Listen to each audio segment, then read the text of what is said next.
Tukang manok mga koys. Kami nangihingi dyan sa gilid. Sorry, better luck. Better luck next time. Wala tayong morning ngayon.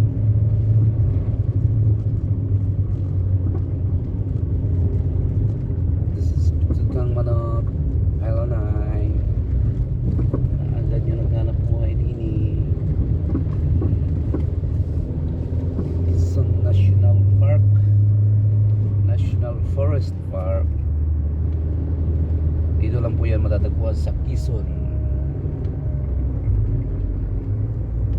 This is impounded by President, the late President Marcos Sr. Yan. Nakasunod lang po tayo sa mga sasakyan, sa napakadaming sasakyan.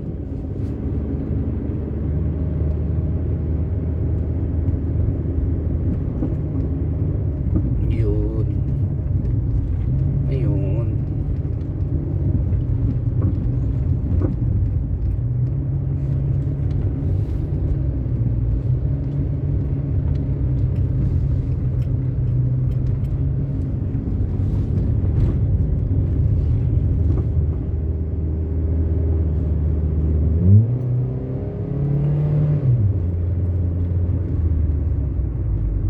Lusot. Kailangan full end line lang tayo. Wow, jogging si ate, si ating Bicolana. Tibay ni ate ah.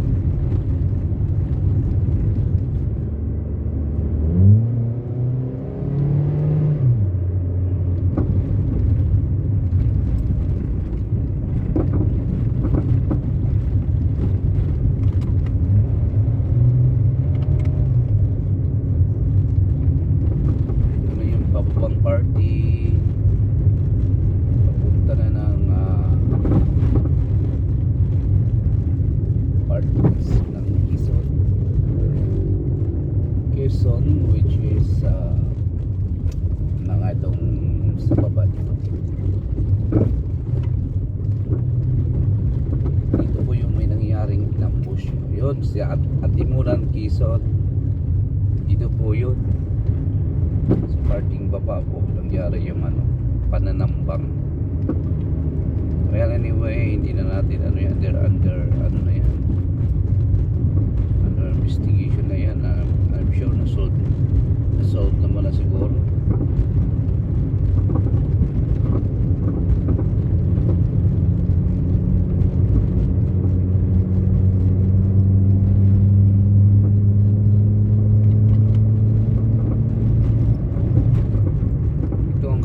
Sa Quezon nila yung yung forest park nila, napaka ganda ng ambience kaya nga ang dami tayong pupunta dito na nakamotor. Gusto nila ma-experience how beautiful is Quezon is.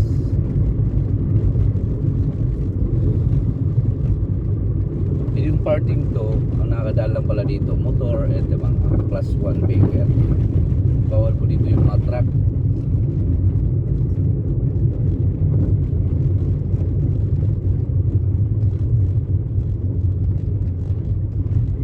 Daming nangihingi dyan.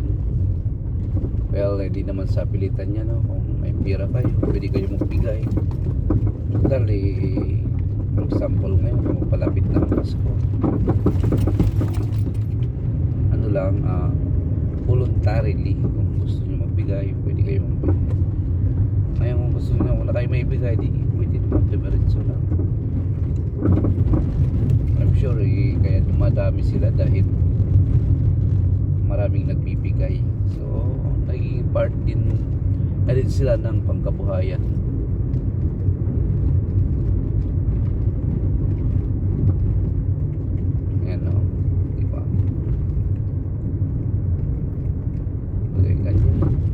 Ayos. 20 ayos lang.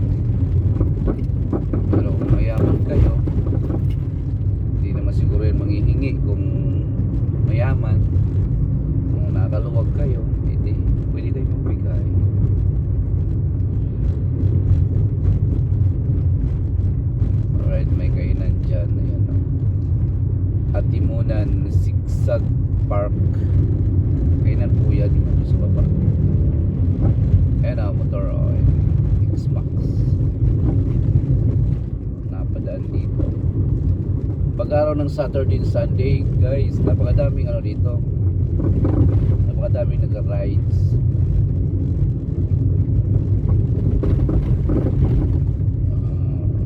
Dati active din yung grupo namin. Kaso lang nung dumating ang pandemic, doon na naghiwa-hiwalay, naglaydo ng lahat. Hanggang ngayon, hindi nahirapan na buo. Parang naging ano na, parang nagkaroon na ng kanya-kanya priority. Yung iba nagsipag-abroad, which is hindi natin naman maano, yung mga haligi gusto nating buuin, kaso lang ano parang nahihirapan na tayo. Ito yung pababang party na papuntang Atimunan, Quezon.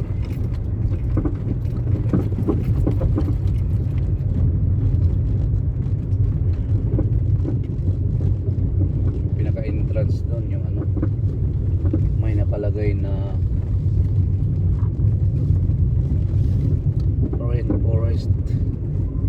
Ito buwil nun to sa tawag na Bitukang Manok ng panahon. Ngayon ano na, iba na ang, pero yung mga dating ano, mga matatanda, alam tagalan na pag itanong mo sa probinsya, ang tawag dito Bitukang Manok yung Rainforest. Rainforest ano na, manis din dito.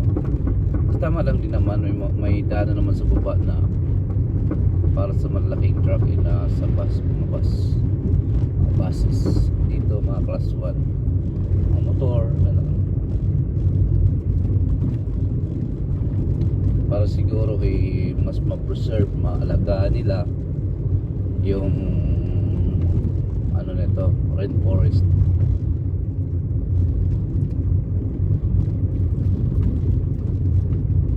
Dami nagsisumputan na ano nang hihingi.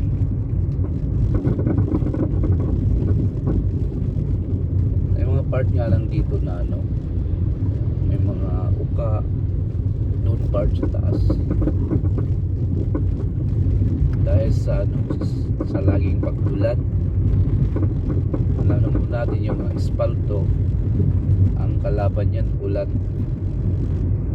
Ang friend naman yan kapag mainit, lalong tumitigas.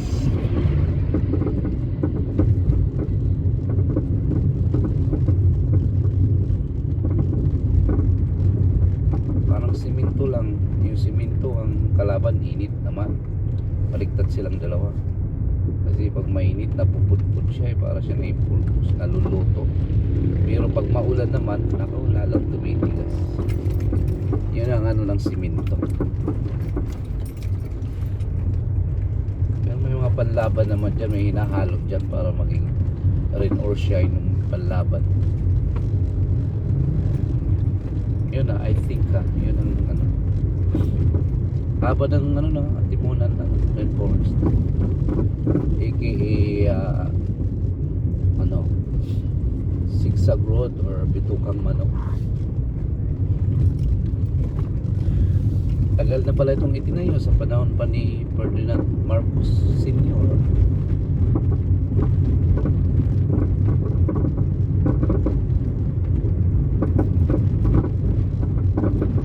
Yan, lalabas na po tayo ng Bitukang Manok. And itong part na to, itong ano, andun yata sa babang proper ng Atimunan. So yun lang guys. Sorry kung minsan lang ako makapag-upload.